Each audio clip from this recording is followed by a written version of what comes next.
السلام عليكم. لا تنسوا الاعجاب بالفيديو والاشتراك في القناة تشجيعا لنا لنستمر بنشر المزيد ان شاء الله.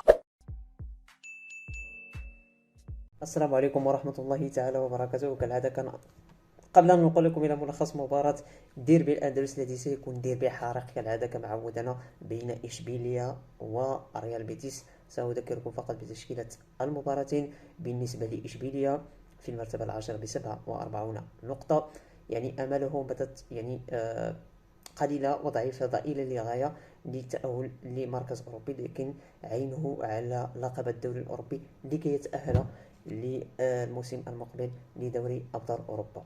أما بالنسبة لبيتيس فهو في المركز السادس وهو ينافس بشدة على مقعد في دوري المؤتمر الأوروبي أو في الدوري الأوروبي.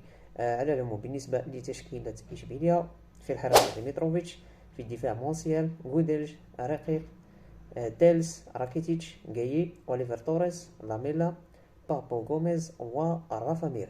أما بالنسبة لريال بيتيس في الحراسة: برافو، سافاري، بيتزيلا، لويس فيليبي، أبنر، غيدو رودريغيز، ويليام، لويس إنريكي، كانايس كابيتانو، أيوزي وبورخا إغليسياس. لا تنسوا كالعادة الضغط على زر لايك والاشتراك في قناتنا ليصلكم كل جديد.